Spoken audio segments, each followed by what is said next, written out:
Hello, good evening. Peace be with you. The name our Lord Jesus Christ. Our topic for tonight is the Apostle Paul is preach our Lord Jesus Christ. Our topic for tonight. Preach the Apostle Paul is our Lord Jesus Christ. Is that our topic for tonight? Our Lord Jesus Christ preached Apostle Paul is the gospel of our Lord Jesus Christ. Is that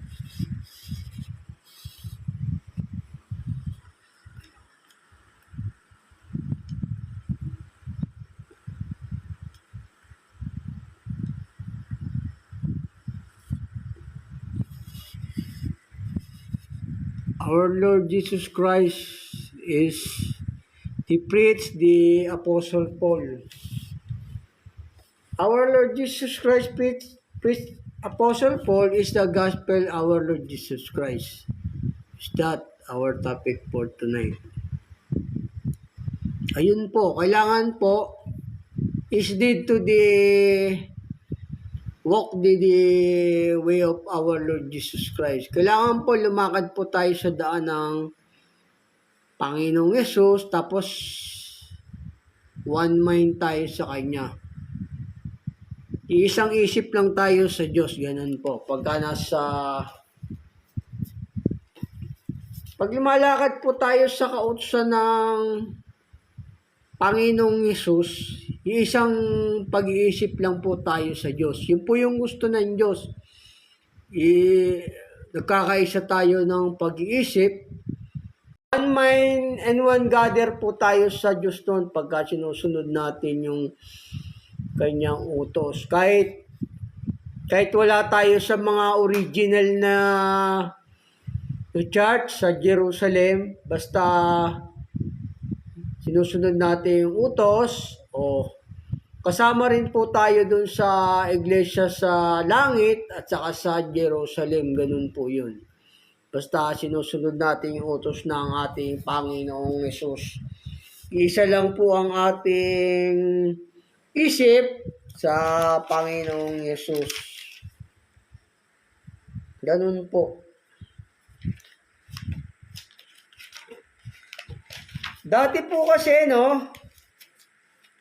ang original po kasing church, yung nasa langit, tapos sa Jerusalem. Pero kahit na wala tayo dun sa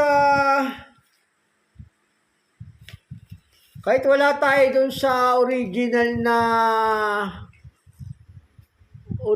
na church sa langit, saka sa Jerusalem, kasi basta sinusunod natin yung utos ng Diyos, ng Panginoong Yesus, nagkakaisa rin tayo ng puso't isipan, ganun po yun. Basta sinusunod natin yung utos ng Panginoong Yesus. Kasi yung unang church, ang original sa langit, tapos yung pangalawa, sa Jerusalem, yun po yung tunay na church. Pero meron pa rin bayan ng Diyos sa lahat ng dako, yung mga sumusunod sa kanyang mga utos, ganun po. Gaya ng sinasabi ni Apostol Pablo. Yung pinangangaral po ni Apostol Pablo, yung Panginoong Yesus po, siya po yung pinangangaral niya, yung ebanghelyo ng ating Panginoong Yesus. Ito po sabi ng banal na kasulatan, dito po sa pagkaya yun po kasi yung gusto ng Diyos yung pag sinusunod natin yung utos niya, nagkakaisa po tayo ng pag-iisip nun sa Diyos, ganun po. Kasi yung puso natin isa lang sa Diyos, isa lang yung daan natin, isa lang yung puso, ganun po. Ito ang sabi ng banal na kasulatan. Ang pinangangaral ni Apostol Pablo, yung Panginoong Yesus. Pero yung aral po yun, yung aral po ng Ebanghelyo ng Panginoong Yesus. Ganun din po yung ipinangangaral ko, yung Ebanghelyo din ng Panginoong Yesus. O kung matutulungan niyo ako, o magkaroon tayo ng church, o di ba, ganon. O, hindi magsama-sama tayong personal, ganun po. Pero kahit na ganito tayo, o, nagpipisan din tayo sa Diyos sa buong mundo, ganun po. Nagpipisan din po tayo sa Diyos. Mamaya, basahin ko po sa inyo. Nagpipisan rin po tayo sa Diyos kahit na naka-internet tayong ganito. Kahit na naka-internet.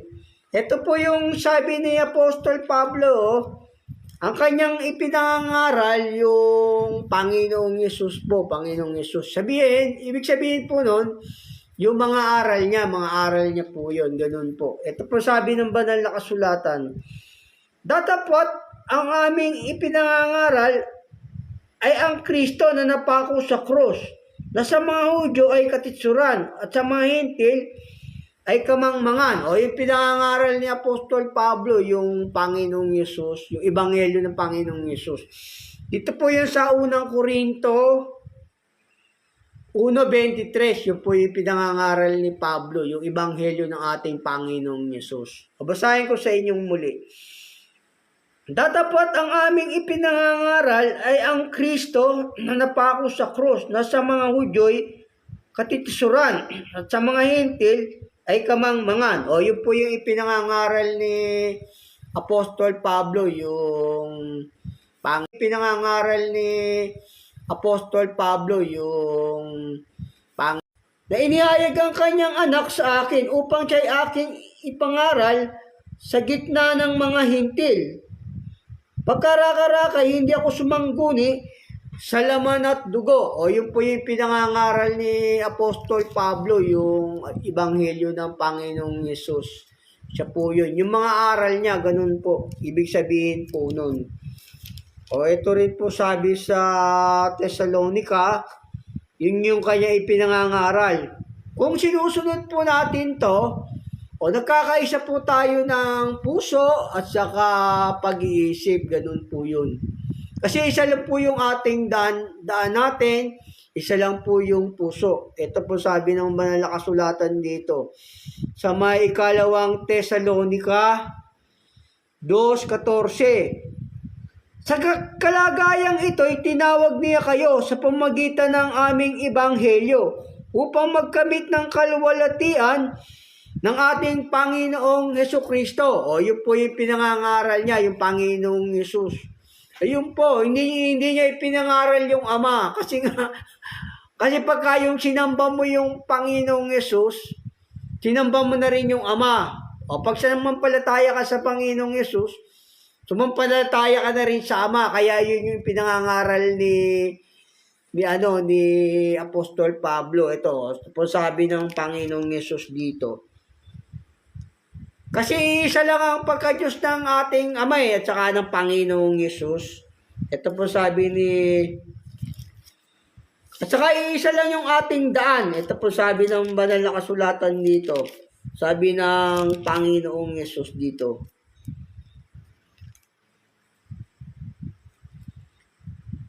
Ito po sa 1:12.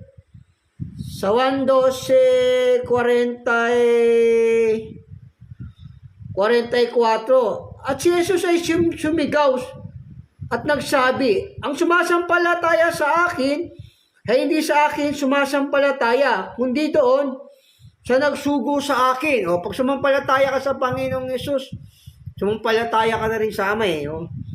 At ang nakakita sa akin ay nakakita doon sa nagsugo sa akin. O kasi nga magkalarawan sila ng pagka-Diyos, yung Ama at saka Anak. At saka Espiritu rin siya ng Ama, yung Panginoong Yesus, Espiritu siya, ganun po.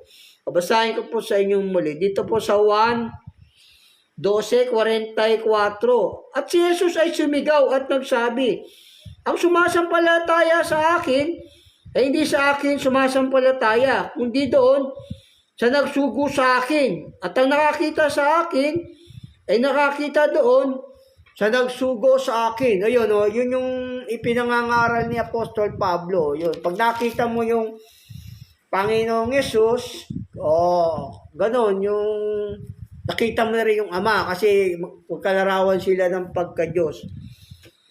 Yung kasi isa lang po yung daan natin, isa lang yung daan natin. Pag sumusunod tayo sa aral ng Panginoong Jesus, nagkakaisa rin tayo ng buong pag-iisip noon sa buong sanlibutan pag sinusunod natin yung aral niya. Kasi isa lang po yung daan natin eh. Doon tayo pinadadaan ng Diyos sa daan na yon para nagkakaisa tayo ng puso at saka ng pag-iisip sa Panginoong Yesus. Ito po sabi ng Panginoong Yesus dito. Sa may ng banal na kasulatan, no? Doon tayo dadaan. Isa lang yung daan natin. Kasi isa lang yung daan, isa lang yung puso. O ganun. Nagkakaisa tayo ng puso't isipan sa Panginoong Yesus po. Itong sabi po ng banal na kasulatan. Doon tayo pinadadaan ng Diyos eh. Dito po sa Efeso 2:10. Sapagkat tayo kanyang gawa na nilalang kay Kristo Jesus para sa buting gawa ng mga inihanda ng Diyos ng una pa upang siya nating lakaran. Isa lang yung lalakaran nating utos eh. Pag lumalakad po tayo doon, nagkakaisa tayo ng isip puso sa Diyos doon, sa Panginoong Yesus. Ganun po yun gusto ng Diyos. Yung nagkakaisa tayo ng puso, ng pag-iisip. Gaya rin dito sinabi niya sa Lumang Tipan.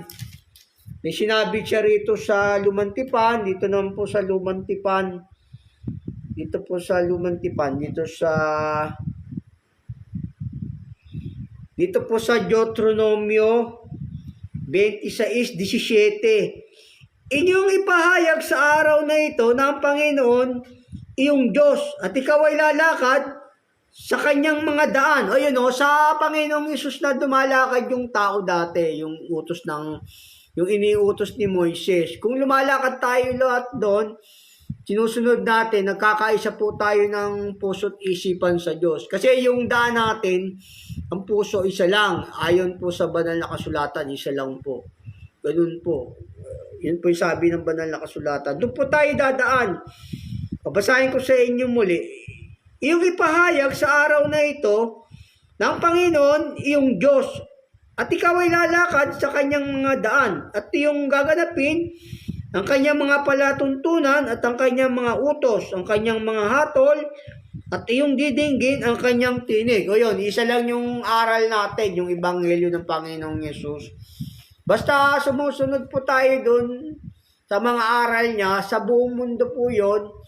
Nagkakaisa po tayo ng puso at saka isip, ganun po. Kasama po tayo sa church sa langit, saka sa Jerusalem. Ganun po yun. Kahit saan pong dako yun. Gaya ng sinasabi ni Pablo rito rin sa may Kasi yun naman talaga ang gusto ng Diyos na matipo niya sa isa ang kanyang mga anak na nagsisipangalat sa buong lupa. Yun po yung gusto ng Diyos. Ito gaya ni Apostol Pablo rito, no? Ipinangangaral niya sa bawat dako pero kasama na rin yun sa Diyos. Kahit na sa ibang dako pa, kasama na po yun sa Diyos. Basta sumusunod po sa aral ng Diyos po. Basta ang Panginoong Yesus nyo, Diyos hindi po tao. Pagkatao po yung Panginoong Yesus nyo, hindi po yun. Hindi po kasama sa Diyos yun. Ganun po. Ito sabi ni Apostol Pablo sa sa unang Korinto 4:16. Ipinamamanik ko nga sa inyo na kayo'y maging mga tagatulad sa akin. Dahil dito aking sinugos sa inyo si Timoteo, na aking minamahal at tapat na anak sa Panginoon. Na siya sa inyo'y magpapaalala ng aking mga na aking daan na sa kay Kristo. Yung daan niya nasa Panginoong Yesus si Pablo. Lumalakad si Pablo sa daan ng Panginoong Yesus. O kung lumalakad tayo doon sa daan ng Panginoong Yesus, nagkakaisa po tayo ng pag-iisip doon sa kapuso. Kasi yun po yung gusto ng Diyos. Basahin ko sa inyong muli. Dahil dito aking sinugos sa inyo si Timoteo, na aking minamahal at tapat na anak sa Panginoon. Siya ang sa inyo ay magpapaalala ng aking mga daang nangasa kay Kristo, gaya ng itinuturo sa ang mga anak ng Diyos na nagsisipangalat. Bati po niya sa isa ang mga anak ng Diyos na nagsisipangalat sa buong lupa. O saan tayo titipunin ng Diyos? Sa pagkakaisa sa isip, sa pagsunod sa Panginoong Yesus, sa Ebanghelyo ng Panginoong Yesus. Doon niya rin po tayo titipunin sa isip. Sabi nga, na bumibiyag sa lahat ng pag-iisip upang tumalima kay Kristo. Sabing ganun. O yung diablo rin, bibiyagin din kayo sa isip naman. Ganun din. Ganun po yun. Nagkakaisa tayo ng pag-iisip sa Diyos. Ito po sabi sa banal na kasulatan sa ano. Kasi yung daan natin, isa lang eh. Isa lang yung daan natin, isa lang yung puso natin. Ba't sumusunod tayo sa aral niya? Sa mga utos niya, nakakaisa po tayo ng puso sa kaisip. Ganun po. Ito po sa ano. Sa Jeremias. Sa Jeremias 32:36. Ito po sa Jeremias. Sa Jeremias 32:39. Kasi yung daan natin, tsaka puso, isa lang sa Diyos yan. Basta sumusunod tayo dun sa Kanya, kaisang diwa niya tayo, kaisang puso niya tayo. Sabi nga, sino ako nakakaalam ng pag-iisip ng Panginoon? Datapwat, ang pag-iisip ni Kristo ay nasa atin, di ba? Sabing ganon. Ba't sinusunod natin utos? Inutos niya, kasama na tayo doon. Ito sabi ng banal na kasulatan dito. Kasi ito yung verse na dating church, no? Na itinayo ng Panginoong Yesus sa Jerusalem. Isa lang ang daan nun, tas isang puso, ganun po. Pero kasama na tayo doon kasi nga yung Ebanghelyo para sa lahat ng salit-saling lahi yan eh, yung utos ng Diyos, ganun po. Ito po sabi ng banal na kasulatan. Yung pinisan niyang muli yung mga pinangalat ng Diyos, yung hindi sumunod sa Kanya, no? Pinisan niya uli yun, tapos binigyan niya ng bagong puso. Ito po sabi ng banal na kasulatan dito. Sa may Jeremias 32:36, kasi dito dahil pasahin ko na sa 36 para maintindihan nyo. At ngayon nga, ganito ang sabi ng Panginoong Diyos ng Israel. Tungkol sa bayang ito na inyong sinasabi, nabigay sa kamay ng hari sa Babylonia sa pamagitan ng tabak at ng kagutom at ng salot. Narito aking pipisanin sila mula sa lahat ng lupain. Ayun, nung pinisan sila doon ng Diyos nung una to, yung mga Israel nung sumuhay, yung na biniyag sa Babylonia noon, na aking pinagtabuyan sa kanila sa aking galit at sa aking kapusukan at sa malaking puot. At dadalhin ko sila uli sa dakong ito at aking silang patatahaning tiwasay. At sila'y magiging aking bayan at ako'y magiging kanilang Diyos. At bibigyan ko sila ng isang puso at isang daan. Isa lang yung daan natin sa Diyos at saka isang puso. Basta sumusunod tayo doon, nagkakaisa tayo ay hindi daraan doon. Ang marumi ay hindi daraan doon, kundi magiging sa kanyang bayan. Ang mga paglalakad na tao, maging ang mga mangmang ay hindi mga liligaw roon. Hindi ka pala maliligaw pagka dumadaan ka roon sa mga tinuturo ng Diyos, sa mga aral niya, sa mga daan niya, ganun. Hindi ka maliligaw, sabi rito, pag dumadaan po tayo doon. Yun po yung gusto ng Diyos. Tayo naman, nagkakapisan din tayo rito sa may... Tayo nagkakapisan din tayo rito. Yung unang iglesia kasing tinayo ng Panginoong Yesus, yun po yung sa Jerusalem. Sa Jerusalem po yun. Pero yung nasa Jerusalem, kaugnay po yun sa langit pagka yung sumusunod sa utos. Ganun po. Kaugnay po yun. Gaya naman natin, pag sumusunod tayo sa utos ng Diyos, kasama na rin tayo doon. Yung ginagawa po natin tong online, by the live preaching o study, kasi ano tayo doon, yung alam ng Diyos po yun, alam po ng Diyos yun. Yung nagkakaisa tayo ng puso't isipan din, yung ginagawa natin ganito. Gaya sabi sa banal na kasulatan dito, at magpulong ang mga bayan, o mapisan ang lahat ng mga bansa, magpulong ang mga bayan. O paano magagawa ng Diyos yun kung nandun lang tayo sa, halimbawa, nasa Pilipinas? O di ba? O halimbawa, nandun lang tayo sa Jerusalem. Kasi dito sabi, magpisa ng mga bansa, mga bayan eh. O wala namang makakagawa nito, mapisa ng mga bansa, mga bayan. O sabihin di ba magpipisan tayo by online yun, ganun po, by online para mga bansa at bayan. O yun, ganun po, nagkakaisa tayo sa Diyos to, no? Kasi dito, sabi, basahin ko sa inyo ulit. Dito po sa Isaias 43:9, mapisan ang lahat na bansa at magpulong ang mga bayan. O, kita nyo nga, magpulong ang mga bayan. O, dito, kayo, nasaan po kayo ngayon? O, di ba? O, asang bansa kayo? Kung saan kayo napalop dyan. O, nagkakaisa po tayo dito. Ganun. Nagkakaisa tayo. Nagpipisan din po tayo sa Diyos dito. Kala nyo ba? O, ganun po. Yun, patuloy ko po, no? Patuloy ko po. Sino sa gitna nila ang makapagpapahayag nito at magpapakita sa amin ng mga dating bagay? Dalhin nila ang kanilang mga saksi upang sila'y mapatotohanan. Dingin nila at magsabi, katotohanan niya. O, katotohanan niya. O, hindi naman pwedeng magpisan yung mga bayan, di ba? O, mga bansa. O, magpipisan tayo na mga Sabihin dito, lahat ng mga bansa pupunta ron sa isang dako. O, hindi natin kaya yun eh.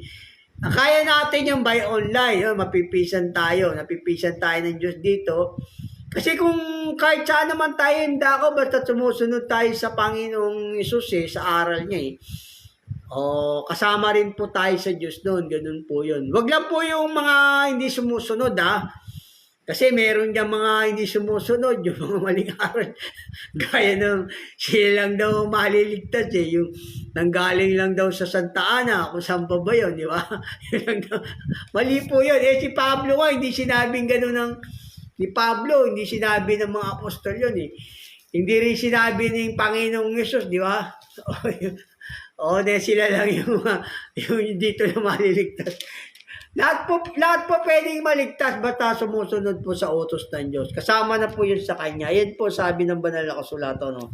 Ayun, nagpipisan din tayo. Yung ginagawa natin to sa Diyos, nagpipisan din po tayo. Una nang pinisan ng Diyos yung Jerusalem nung araw, nung nagkatawan taong Panginoong Yesus. Sa isa ayon kay Kristo. Doon tayo titipunin ng Diyos yung nagkakaisa tayo sa pag-iisip. Sabi po ng banal na kasulatan. At basahin ko sa inyo muli. Loobin nawa ng Diyos ng pagtitiis at paggiliw na kayo'y ay magkaisa ng pag-iisip sa isa't isa kay Kristo Jesus. Upang kayo na may isang pag-iisip sa pamagitan ng isang bibig ay luwalhatiin ninyo ang Diyos, Ama ng ating Panginoong Jesucristo. Yun, doon po tayo titipunin ng Diyos. Sa isang pag-iisip, sa buong mundo po yun. Sa aral ng ating Panginoong Hesus po, ganun po. Gaya ng sinasabi rin po rito, sa may unang Korinto 1:10. Ngayon niya ipinamamanik ko sa inyo mga kapatid, sa pamagitan ng pangalan ng ating Panginoong Jesucristo, na kayong lahat ay magsalita ng isang lamang bagay at huwag magkaroon sa inyo ng mga pagkabahagi, kundi kayo mga lubos sa isa lamang pag-iisip. Isa lamang pag-iisip at isa lamang paghatol. Doon po tayo titipunin ng Diyos sa isang pag-iisip, sa isang paghatol. Yun po yung pagsunod sa mga aral ng Diyos po yun. Ibig sabihin po nun. Doon kung sumusunod tayo doon po tayo titipunin niya sa isang pag-iisip, sa isang puso, yung naroon tayo sa kanyang daan. Nagkakaroon tayo ng pakikisama sa Diyos, sabi ng banal na kasulatan. Ito sabi ng banal na kasulatan. Yung lumalakad po tayo doon sa aral niya, sa kanyang mga utos, sa kanyang liwanag, doon po yung tayo kanyang titipunin. Ito sabi ng banal na kasulatan dito. Sa may unang 1 naman po. Natutubos tayo ng Panginoong Yesus doon pagka yung sumusunod tayo sa kanyang mga aral, nakakaisa tayo ng puso't isipan. Ang masaway na turo ay daan ng buhay. O yun po. Sabi nga, magsisampalataya kayo sa ilaw upang kayo maging mga anak ng ilaw. O yun, doon po tayo pinalalakad ng Diyos. Kung lumalakad tayo doon, o nagkakaisa tayo ng pag-iisip, yun, doon po tayo titipunin ng Diyos sa pagkakaisa sa Ebanghelyo ng ating Panginoong Yesus. Ganun po. Sabi nga, ang inyong lamang pamumuhay ay magiging karapat-dapat sa Ebanghelyo ni Kristo. Doon po tayo titipunin.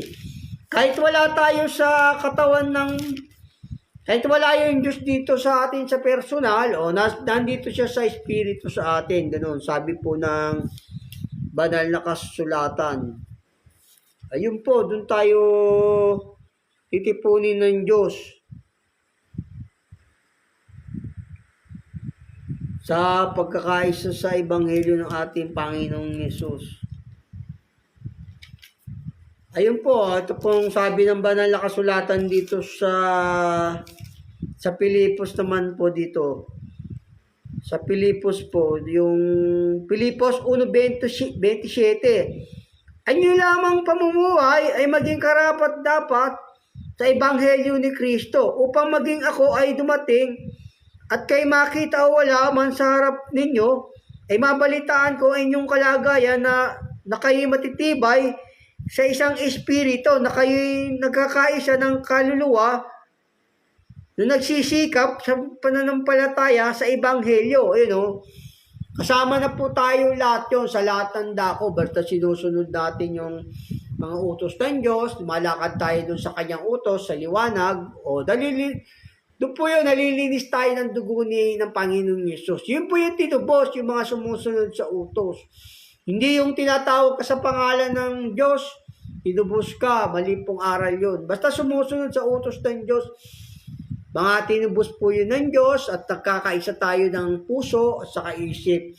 Yun po yung gusto ng Diyos, yung mati po niya sa isa, ang mga anak ng Diyos, na nagsisipangalat sa buong lupa. Kasi yung isip ng tao, binubulag din ng diablo yan para pasunodin tayo sa kanyang kalooban. Yung diablo, may reliyon din yun. May sekta rin siya. Yung mga maling aral po yun, yun po yung kanya. Yung mga maling aral, kanya po yun. Pero yung sa Diyos naman, yung sumusunod sa Panginoong Yesus. Ganun po, sabi nga na bumibiyag sa lahat ng pag-iisip upang tumalima kay Kristo o dahandang parusahan ng lahat. O doon po, yung binibiyag tayo ng Diyos sa ating puso't isipan para doon niya po tayo titipunin. Siya binibiyag yung puso natin, isip, sa pagsunod sa Ebanghelyo ng ating Panginoong Yesus. Ito po sabi ng banal na kasulatan dito. Kasama na tayo doon, kasama tayo doon sa Diyos. Kahit na wala siya rito sa harapan, o nandito siya sa Espiritu, ganun po yun. Sabi sa banal na kasulatan. Ito po sa 2